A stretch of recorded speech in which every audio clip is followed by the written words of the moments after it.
Hello, this is Mr. K going through your IG1 and Grade 9 Biology formative assessment on enzymes in preparation for your test next week. So the first question, what is the characteristics of all catalysts? Now, it's not going to be the first one. They are broken down because they're not. The key thing about catalysts is they are not changed during the reaction. It's not going to be B because they're not all made of protein.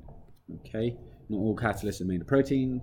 Some catalysts are not enzymes. So enzymes are a type of catalyst, but not all catalysts are enzymes.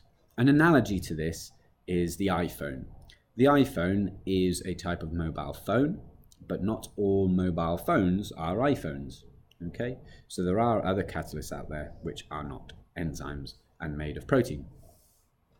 Therefore, the only one which actually did apply was C. They are not changed by the reaction. D does not also work because they do change the rate. Okay, they do change the rate of the reaction. Next question, which is the enzyme and which is the substrate? Well, the substrate is the piece which gets broken down. So since this one is being broken down, number 1 must be the substrate, which means number 3 must be the enzyme. So the enzyme is 3, the substrate is 1. And these, by the way, may as well annotate them, would be the products. The substrate is essentially the reactants. At which temperature do most enzymes from the human body become completely denatured? Well, we are at 37 degrees C, so it's not going to be any of these.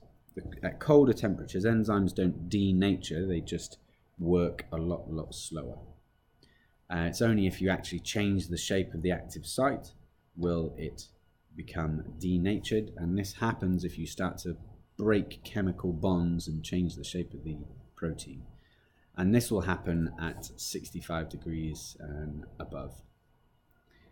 This is also why if you get a fever and you start to just gain a couple of degrees above 37 degrees, it can be potentially dangerous because you could start to change the shape of important molecules, along with potentially lots of other hazards. A protease is added to a substance of egg protein in a test tube and kept at 37 degrees C. After 8 minutes, the protein changes from cloudy to transparent. Which product or products will be present in the test tube? Well, a protease breaks down protein, so it's going to break down into amino acids. None of the others apply. They're broken down by different enzymes. More specifically, a simple sugar, this could be, say, amylase, would break that down. Fatty acids in glycerol, this is going to be lipase. Next question, the temperature of an enzyme-controlled reaction is increased by 10 degrees. How does this affect the rate of reaction? It may increase or decrease the rate. The reason being, if I were to draw a graph, something like this, okay?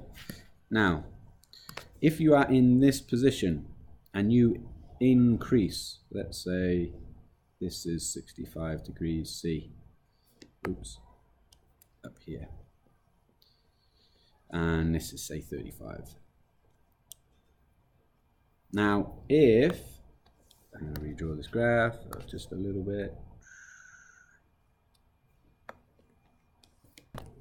Now, this isn't exact, but if this was activity going this way, so enzyme activity and temperature along the bottom, if we were in this position and I were to increase by 10 degrees to 40, well, the activity has increased. However, if I was also at 40 degrees C, so if I was at this position and I increase by 10 degrees, Okay, then my activity is going to have decreased. So depending on where you are on this graph, increasing by 10 degrees could have different effects. If you're already at the optimum temperature and you increase the temperature by 10 degrees, you risk denaturing the protein. And if you are at a cold temperature and you increase the temperature, you are just going to increase the kinetic energy. Okay, so at C it could increase or decrease the rate. Next question. In an experiment, the effect of temperature on the addition of amylase is investigated. 6 test tubes are set up, each containing a mixture of amylase and starch solution. Which conditions should not be kept the same? What it's saying here, not be kept the same, i.e. which is our independent variable, which one are we going to change? Now we are investigating the effect of temperature, so temperature is the one that we're going to change. Temperature being the independent variable. Next question. An enzyme in potato cells causes oxygen to be produced from hydrogen peroxide. Cubes of potato were incubated with hydrogen peroxide at different temperatures. The results suggest the optimum temperature for, which results suggest the optimum temperature for the enzyme? Actually rephrasing that, I totally didn't read the question at all. The results suggest the optimum temperature for the enzyme is between which two values? So 15 to 35, we can see that we've got 96, 98 and 82 bubbles. So that's quite a good many bubbles produced. For B, 35 to 45, you've got 82 to 36. That's not many bubbles. Well, it's decreasing. And 35 to 55, again, it's decreasing. And 45 to 55, again, it's decreasing. So for the most bubbles produced, this is 15 to 35. Most bubbles produced. Next question. Which graph shows the effective temperature between 20 degrees and 35? Common mistake here was to put D. Now, a protein isn't really going to get denatured before 35 degrees. So in reality, I'll draw this up just a little bit better. Your answer should be B. And if you were to extend this graph to say 65 degrees C, what's going to happen to the graph is it will go up and then start to get denatured. Let's just redraw that a little bit better. A little bit better still. Okay. So you are only seeing a small section of the graph, the bit that's increasing. So do be aware of what is on the x-axis and what is on the y-axis. Answer here, just to confirm, being B.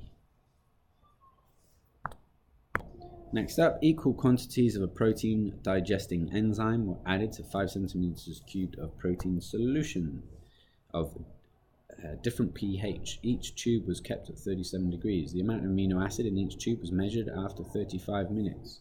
So the amount of protein broken down is what that is saying, i.e. how fast the enzyme is working. And we've got a table of results. At which pH was the enzyme most effective? Well, we've got 10 units here of the amino acid, so this was clearly the most, and it works at a pH of about 1. So this is probably going to be somewhere in the stomach, in stomach acid. Next question. The apparatus shown was used for an experiment on starch digestion. Which test tube would contain the most sugar after 20 minutes? Now, this test tube A here has starch solution and amylase, so it will produce the sugar. And this test tube over here, test tube D, also has amylase and starch, so will produce sugar. So only A or D will produce sugar, because the other two do not have the enzyme. Okay, you need the enzyme to break starch to form the simple sugar. And then the next question is a kind of a double question really, is which one is going to be fastest? And one is at 15 degrees, so it's quite slow. The kinetic energy is less. That's an important key word there, or key term.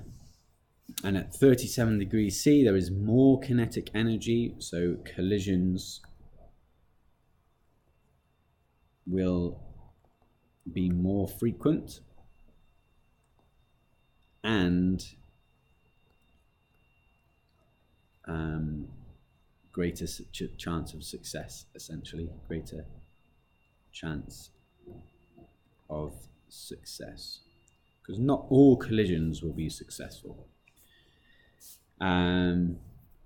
So final answer there being D, where it has the enzyme and it's at 37 degrees C. 37 degrees C and the enzyme. Next question, a lot of people got this one wrong. So A, the enzyme is destroyed at pH 9. Well, that's not quite true, because there is still some activity going on. It would have to be at 0 for that to be the case. The enzyme works best at pH 6. That is not true. The enzyme works best at pH 7. Okay.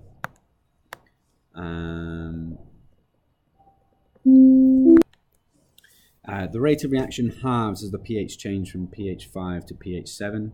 Well, if you go from pH 5, so this is this line in blue for A. I'll highlight it. So pH 5, if we go up to the activity, is said amount. And pH 7, the activity is that amount. Okay, and now this, there, the difference is not double. Okay, X is not the same size as Y. So set at 7 degrees C, the activity has not doubled. The difference between these two is less than double. So it can't be this one. So that's just kind of reading off a graph, really. Graphing skills. Just to explain that again, if we go up from 5 and then read across,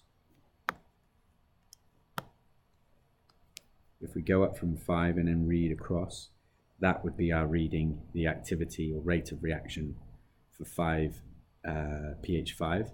And if I go up from 7, this would be my reading for pH 7. And 7 is not double. If it was double, it should be this distance again. Okay, so 5. And they haven't made it easy by putting numbers. But yeah, let's say if this was 1, this isn't going to be 2, it would be more like, say, 1.5. Okay. Which therefore leaves the only plausible answer being D. The reaction is the same at pH 5 and pH 8. And if I remove all of these annotations to explain that, one simple line, the reaction rate at 5, if we go up from 5, is there, and if I carry that line along, I hit the curve again, and then read down from the curve, and that's pH 8.5. So clearly pH 5 and 8.5 are the same, or have the same reaction rate. Next up, some wordy answers. Now this is where it gets a bit more complicated, and you've got to remember certain key terms. So define a term enzyme. It is a protein that works as a biological catalyst. That's mark 1. Mark 2, and there's only 2 marking points, is it speeds up metabolic reactions in our bodies. Speeds up being crucial there. or increases the rate of metabolic reactions. And then for a third option, you could have said is not changed by the reaction, or it can be reused. Really important. The whole point of an enzyme or a catalyst is that it speeds up the rate without being used itself. Because it's not used itself, it can keep speeding the rate up. And that for some can essentially work in both directions as well. Moving on, use the information to explain how enzymes work to break down nutrient materials such as starch.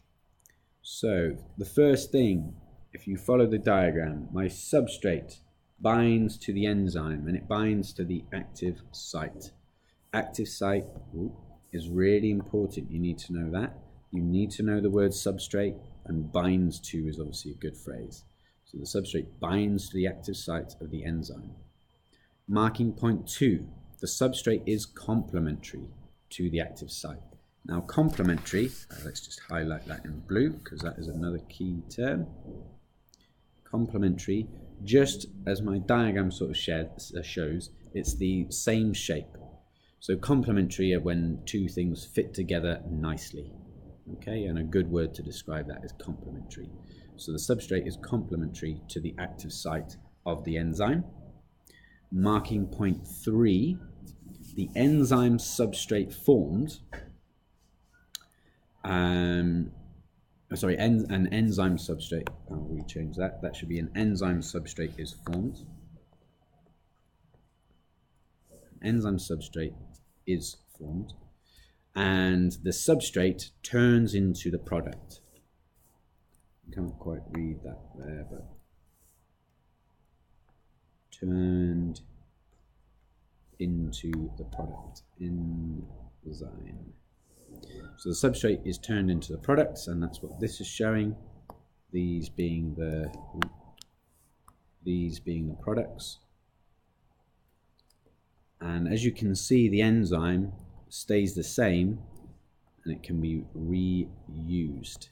The enzyme remains unchanged. The shape of this diagram has not changed from the start. Unchanged.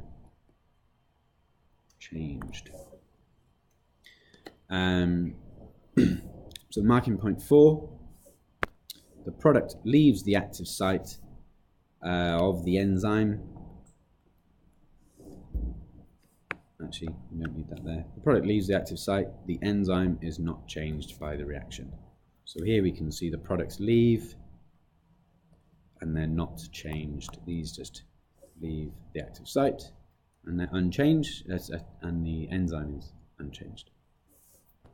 Next question, an investigation was carried out to study the effect of pH. Study the effect of, so how does pH, a good essentially change, or what does it do to catalase? So this is my independent variable from extracting information from the question. So state the independent or the input variable in the investigation. This would be pH. State 2 factors that would need to be kept constant in this investigation: temperature and the substrate concentration. So we don't want to change the temperature because we know this can have an effect, and the substrate, if we increase the amount of reactants or the enzyme concentration, we want to keep the same amount, but that's what this is effectively saying. But we don't like to use the word amount because it doesn't specify what you mean. So substrate concentration or enzyme concentration. Okay.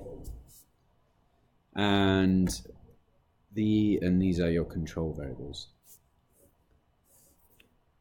Constant meaning the control variables.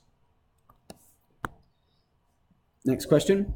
Calculate the rate of oxygen produced at pH 8. Well, essentially, how does this number change to this number? And you should know that rate is 1 over a reading. So heart rate is per minute. So it would be 1 over time. Now in this instance, our rate is centimeters per minute. So we need to convert this into centimeters per minute, and we started with 10 centimeters per minute. So we need to convert the 10 centimeters into centimeters. So 20 divided by, 10 divided by 20 will give me 0.5. So you need to do 10 divided by 17.4, and this gives you 0.57.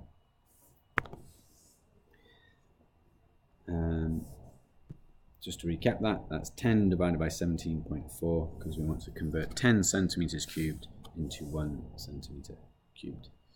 The mathematical minded ones of you would have hopefully been able to see the pattern of how do I get this number into this number. Then from the graph you then had to plot your points, and this was worth 4 marks. So 1 mark was for labeling, second mark is for units, and third mark is for your marking points, and fourth mark is for a line. All the other annotations on the graph are for the following questions. So using the data from the graph, describe the changes. So we're describing the changes in the reaction rate between pH 4 and pH 8.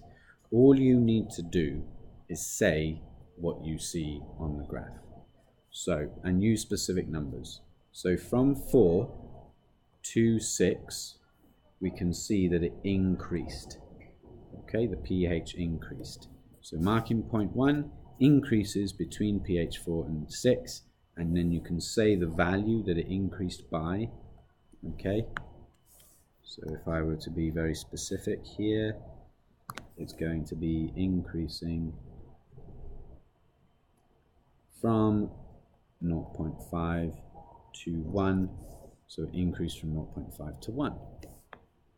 Okay, then after 6 it decreases, so describe or state that what you can see, or state what you can see.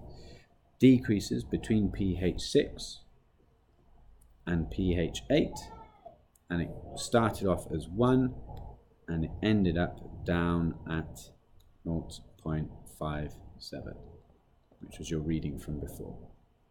Okay, so all you've done is describe what you've seen. You said it went up, then it went down, but in more technical terms. Because you are now grade 9 and IG1, you can't just say it goes up and comes down. It increases from 4 to 6, and say how much it increased, and then it decreases, and say how much it decreased. Essentially, you're showing the examiner that you understand how to read a graph and what it can show. And then explain the changes. So this is a sort of evaluation style question. Explain the changes. So why did it go up and why did it go down? So pH 6 is clearly the optimum pH, as the rate is highest. So why is it gone up to pH 6? Because that is the optimum pH. That's marking point 1. Above pH 6, the rate decreases. So we've again taken that marking point from the previous question. After pH 6, it came back down. So it came back down. And this was because it started to get denatured. So the protein was changing shape. And that leads into the next question. The denature means that the active site is being changed or destroyed. Okay? And essentially, the active site and the substrate are no longer complementary. That would be a good thing to say. So substrate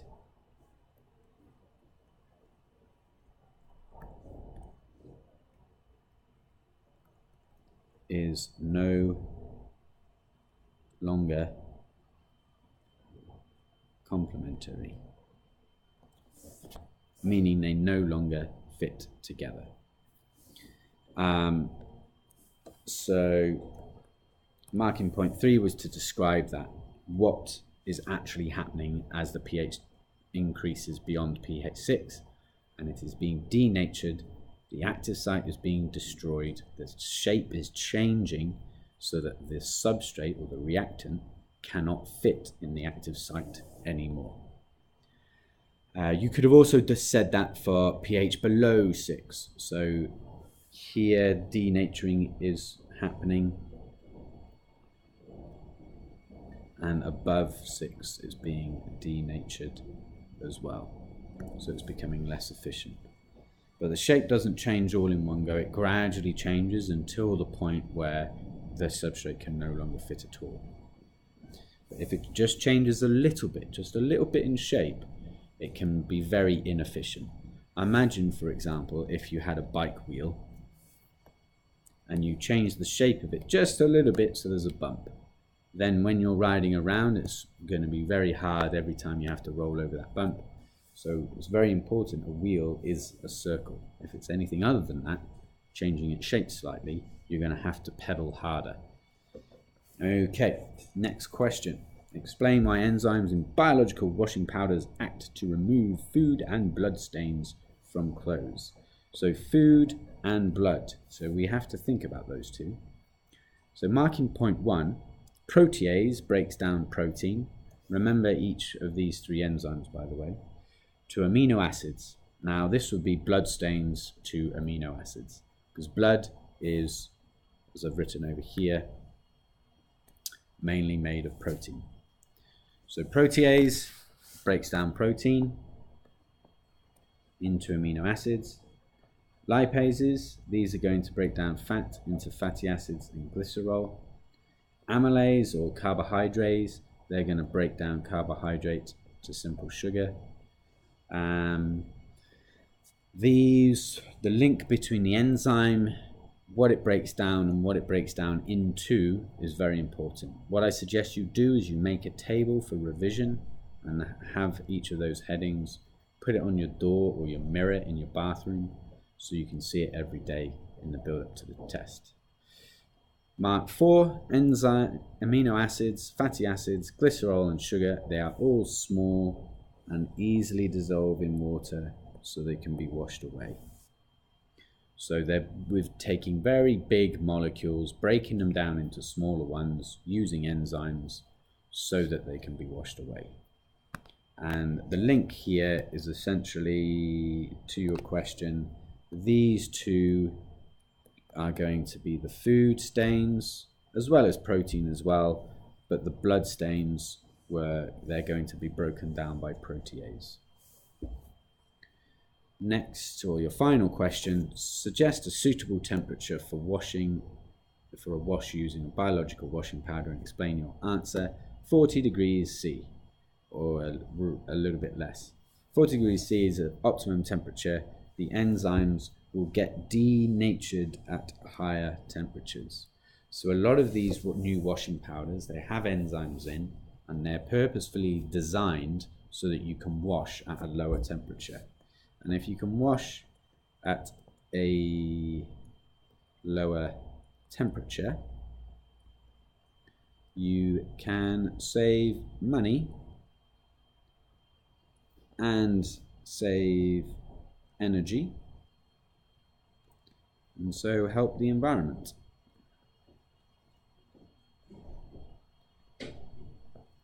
Okay.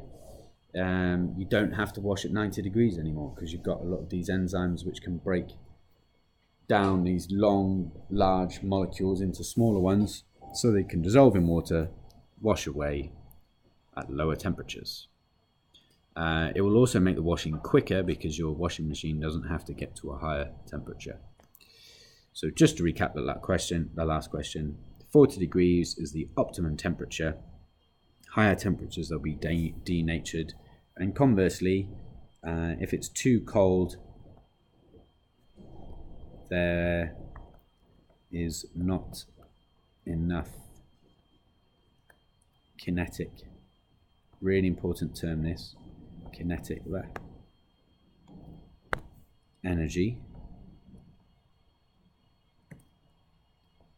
So collisions are less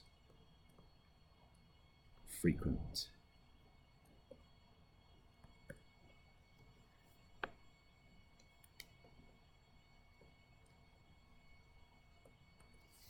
Okay, essentially that's just saying that at colder temperatures things don't move as quickly. And if you just think about you on a cold day, when it's summer it's very easy to get out of bed. When it's the middle of winter it's very hard to get out of bed. Your body's cold, it doesn't really want to move. The same applies to your enzymes. Everything's moving a little bit slower and they're not colliding as well, not colliding as frequently, and therefore the reactions are just going to be slower. Okay, that's myself done, and I wish you all the best in your test. Thank you. Bye.